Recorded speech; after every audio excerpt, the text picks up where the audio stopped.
4 अगस्त 2025। एक तारीख जो इतिहास के पन्नों में काले अक्षरों से लिखी जाएगी। ये वो दिन है जब धर्मस्थल की नींव हिल गई थी, जब आस्था और न्याय के प्रतीक पर सवाल उठने लगे थे। धर्मस्थल, जो कभी धर्म और न्याय का प्रतीक था, एक ऐसा स्थान जहां सदियों से लोग शांति और समाधान ढूंढने आते थे, अब शक के घेरे में है। एक ऐसा संदेह जो इस पवित्र स्थल की गरिमा को तार तार कर रहा है। ये शहर एक खौफनाक रहस्य के बीच में है, एक ऐसा रहस्य जो इसकी हर गली, हर मंदिर और हर पत्थर में छिपा हुआ है। इसकी सेक्रेड मिट्टी के नीचे कथित तौर पर बड़ी संख्या में शव दफनाए गए हैं। एक ऐसी खोज जिसने पूरे देश को सन्न कर दिया है। जो कभी आस्था का ठिकाना था, जहां लाखों लोग अपनी प्रार्थनाएं और उम्मीदें लेकर आते थे, वह अब एक क्राइम सीन बन गया है, जहां हर कदम पर डर और निराशा का साया मंडरा रहा है। इसकी शांति एक ऐसी इन्वेस्टिगेशन से भंग हो गई है जिसने पूरे देश को हिला दिया है। हर तरफ बस एक ही सवाल है, क्या सच सामने आएगा? स्पेशल इन्वेस्टिगेशन टीम या एसआईटी मौके पर है, हर सबूत को बारीकी से जांच रही है, हर गवाह से पूछताछ कर रही है। देश का हर नागरिक जवाब जानने के लिए बेताब है और उनकी हर हरकत पर नजर रखे हुए है। हर कोई जानना चाहता है कि इस पवित्र स्थल पर क्या हुआ था। गायब होने और अननेचुरल मौतों की अफवाहें अब एक राष्ट्रीय आउटरीच बन गई हैं। लोग सड़कों पर उतर आए हैं, न्याय की मांग कर रहे हैं। बेरियल साइट्स के पास पीएन कार्ड्स, एटीएम कार्ड्स जैसी पर्सनल चीजों का मिलना उन लोगों की याद दिलाता है जो कभी यहां आए थे, डर को एक ग्रिम रियलिटी में बदल देता है। यह अब सिर्फ एक आशंका नहीं है, बल्कि एक भयानक सच्चाई है। ये सिर्फ चीजें नहीं हैं, ये उन मिटा दी गई जिंदगी के टुकड़े हैं, उन सपनों के अवशेष हैं जो कभी पूरे हो सकते थे। एक छिपी हुई हॉरर के साइलेंट विटनेस। ये वस्तुएं उन कहानियों को बयां करती हैं जो कभी नहीं सुनाई गई। मिट्टी का हर फावड़ा सच्चाई की तलाश है, हर कण में दबे रहस्यों को उजागर करने की कोशिश है, जो धर्मस्थल की लेगेसी को या तो रिडीम करेगा या कंडेम। क्या यह अपनी खोई हुई गरिमा को वापस पा सकेगा या हमेशा के लिए कलंकित हो जाएगा? कई पीढ़ियों से लोग यहाँ न्याय मांगने आते थे, अपनी समस्याओं का समाधान ढूंढने और आशीर्वाद पाने के लिए। लॉर्ड मंजुनाथा और हेगार्डिस के डिवाइन आर्बिट्रेशन में विश्वास करते थे। उनकी आस्था अटूट थी, उनका विश्वास गहरा था। अब उस आस्था पर सवाल उठ रहे हैं, क्या यह सब झूठ था? क्या हमने कभी किसी गलत जगह पर विश्वास किया? एसआईटी की इन्वेस्टिगेशन सीक्रेसी की परतों को हटा रही है, एक ऐसी कहानी सामने ला रही है जो चौंकाने वाली है, दर्दनाक है और अविश्वसनीय है, जो इस एंशिएंट इंस्टीट्यूशन की आत्मा को चुनौती देती है। क्या यह संस्था इस संकट से उबर पाएगी? सच्चाई की यात्रा अभी शुरू हुई है और देश अपनी सांसें थामे हुए है। हर कोई यह जानने के लिए उत्सुक है कि आगे क्या होगा। सावधान रहें, सतर्क रहें, क्योंकि सच्चाई हमेशा आसान नहीं होती और कभी-कभी यह हमें उन जगहों पर ले जाती है जहां हम कभी नहीं जाना चाहते। मॉनसून की बारिश ने धर्मस्थल की मिट्टी को भिगो दिया है। हर बूंद के साथ एक नई चुनौती पेश आ रही है। यह बारिश सिर्फ एक मौसमी घटना नहीं है, यह एक बाधा है जो एसआईटी के काम को और भी मुश्किल बना रही है। एसआईटी के लिए एक मडी बैटल ग्राउंड में बदल दिया है। कीचड़ और पानी से भरी यह जगह सबूतों को सुरक्षित रखने और खुदाई को सही ढंग से करने में एक बड़ी रुकावट है। 9 जगहों पर खुदाई चल रही है, हर एक जगह पर एक अलग कहानी दफन है।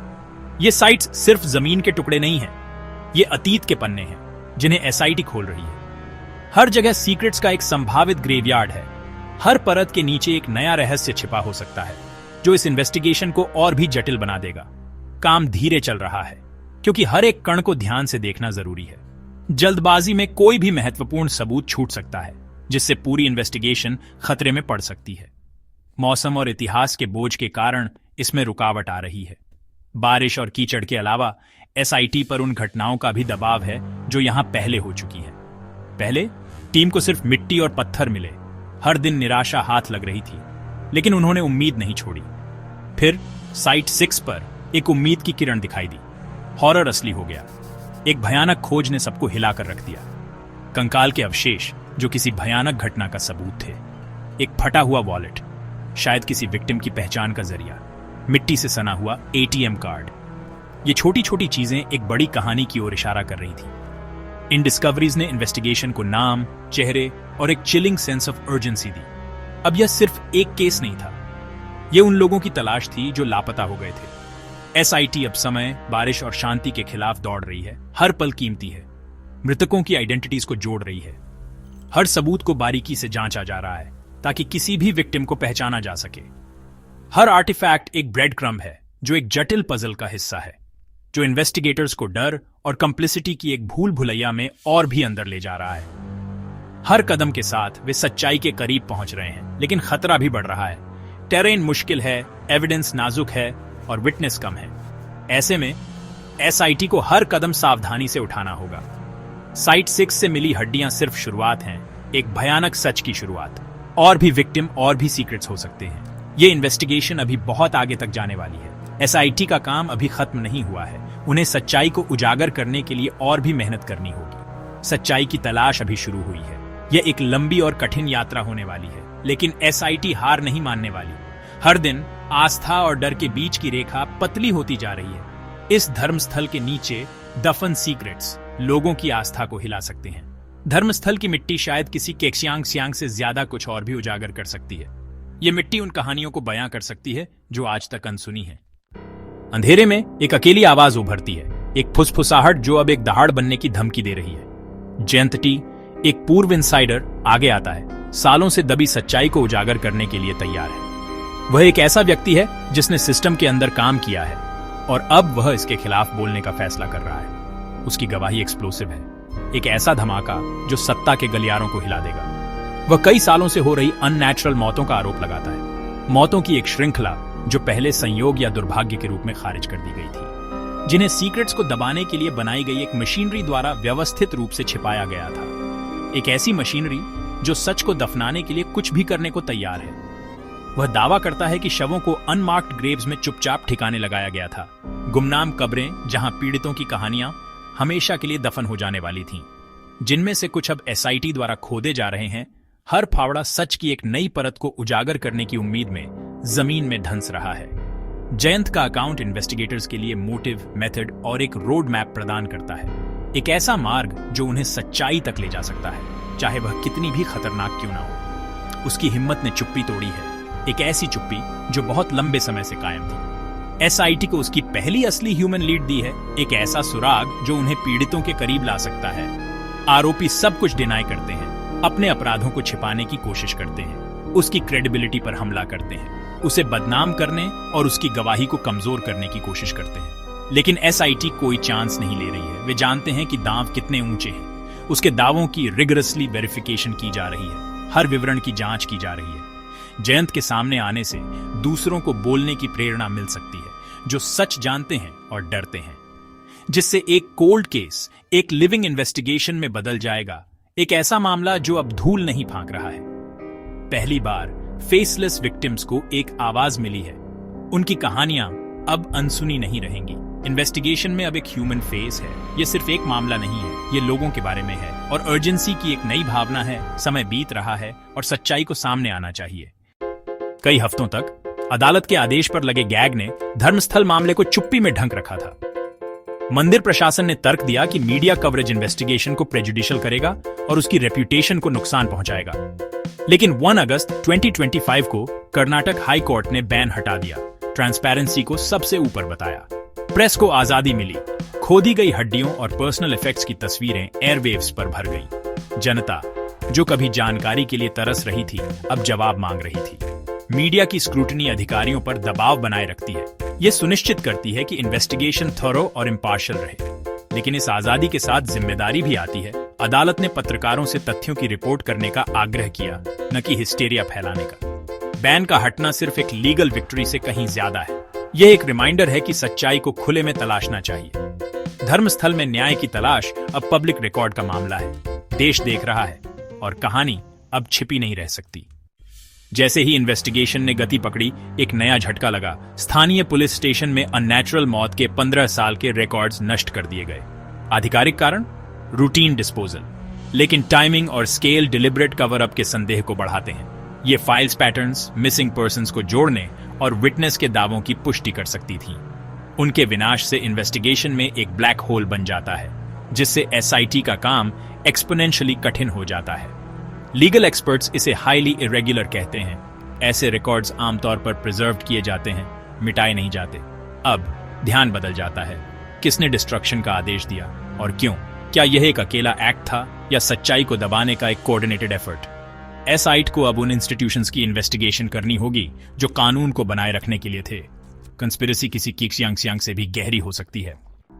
इस स्कैंडल के सदमे को समझने के लिए किसी को धर्मस्थल की लेगेसी को समझना होगा। सदियों से यह आस्था, दान और न्याय का एक अनूठा मिश्रण रहा है जिसकी देखरेख हेगेड परिवार करता है। इसकी 4 चैरिटीज भोजन, दवा, शिक्षा और न्याय ने इसे आशा का प्रतीक बनाया है। हेगेड का शब्द कानून था, उसका कोर्ट मॉरल अथॉरिटी का प्रतीक था। न्याय की यह परंपरा होइलू अब एक दर्दनाक पैराडॉक्स के दिल में है। कैसे न्याय के लिए प्रसिद्ध जगह पर सबसे बड़ी इनजस्टिस छिपाने का आरोप लग सकता है? आरोप धर्मस्थल की आइडेंटिटी के मूल पर हमला करते हैं। संकट सिर्फ लीगल नहीं है, यह लाखों लोगों के लिए आस्था का संकट है। शहर की लेगेसी पर सवाल उठ रहे हैं और परिणाम इसकी पहाड़ियों से परे गूंजेगा। दुनिया यह देखने के लिए देख रही है कि क्या धर्म अपनी सबसे कठिन परीक्षा में बच सकता है। धर्मस्थल मामला सिर्फ एक क्राइम से कहीं ज्यादा है। यह आस्था का एक राष्ट्रीय संकट है। लोग यहां सांत्वना और न्याय मांगने आते थे, सुरक्षा के वादे पर भरोसा करते हुए। अब वह विश्वास टूट गया है। सैंक्चुअरी शायद खतरे की जगह रही है। हेगेड परिवार की फिलैंथ्रोपी और मॉरल अथॉरिटी के लिए रेपुटेशन अनप्रेसिडेंटेड स्क्रूटनी के अधीन है। आरोप भक्तों को हर उस चीज पर सवाल उठाने पर मजबूर करते हैं जिस पर उन्होंने विश्वास किया था। यह मामला ट्रेडिशनल अथॉरिटी और मॉडर्न लॉ के बीच तनाव को उजागर करता है। क्या फेथ बेस्ड जस्टिस ने अपराधों को ऑफिशियल स्क्रूटनी से छिपाने की अनुमति दी? परिणाम एक प्रेसिडेंट स्थापित करेगा। कोई भी इंस्टीट्यूशन, कितना भी रिवेयर्ड क्यों ना हो, कानून से ऊपर नहीं है। धर्मस्थल में सच्चाई की तलाश पूरे भारत के लिए एक परीक्षा है। क्या परंपरा और न्याय एक साथ रह सकते हैं? जवाब देश में आस्था और अकाउंटेबिलिटी के भविष्य को आकार देंगे। इन्वेस्टिगेशन अब एक क्रिटिकल फेज में प्रवेश करती है। विज्ञान और कानून केंद्र में आते हैं। फॉरेंसिक लैब साइट 6 से मिली हड्डियों का विश्लेषण करती है। उम्र, आइडेंटिटी और मौत का कारण तलाशती है। डीएनए प्रोफाइलिंग अंततः नेमलेस को नाम दे सकता है। एसआईटी जयंत टी की गवाही की क्रॉस चेकिंग करती है, अन्य विटनेसेस और बचे हुए रिकॉर्ड्स की तलाश करती है। नए लीड्स सामने आने पर और जगहों की खुदाई की जा सकती है। पुलिस रिकॉर्ड्स का विनाश स्क्रूटनी के अधीन है। क्या यह नेग्लिजेंस थी या ऑब्स्ट्रक्शन? हर कदम को लीगल चैलेंज का सामना करना होगा। हर तथ्य को एयरटाइट होना चाहिए। खुदाई से कोर्टरूम तक की यात्रा लंबी और बाधाओं से भरी है। एसआईटी को विज्ञान, विटनेस प्रोटेक्शन और लीगल रिगर को संतुलित करना होगा। न्याय की तलाश में धैर्य, लगन और साहस की आवश्यकता होती है। सच्चाई जो कभी दबी हुई थी, सतह पर आने के लिए संघर्ष कर रही है। धर्मस्थल मामला अब राष्ट्रीय कॉन्शियंस का मामला है। जनता और मीडिया को स्पॉटलाइट को जलाए रखना चाहिए। पारदर्शिता सीक्रेसी का एकमात्र एंटीडोट है। एसआईटी को नियमित, ईमानदार अपडेट्स प्रदान करनी चाहिए। प्रशासन को पूरी तरह से सहयोग करना चाहिए। यह धर्म और कानून के प्रति उनकी कमिटमेंट की परीक्षा है। लोगों का ध्यान न्याय की मांग को बढ़ाता है। हमारी विजिलेंस महत्वपूर्ण है। यह मॉब जस्टिस के बारे में नहीं है, बल्कि सिविक रिस्पॉन्सिबिलिटी के बारे में है। पीड़ितों को भुलाया नहीं जाना चाहिए। सच्चाई को फिर से दबाया नहीं जाना चाहिए। इन्वेस्टिगेशन का परिणाम आने वाले सालों तक आस्था, न्याय और अकाउंटेबिलिटी को आकार देगा। हमें देखते रहना चाहिए, सवाल करते रहना चाहिए और सच्चाई की मांग करते रहना चाहिए। सावधान रहें, सतर्क रहें।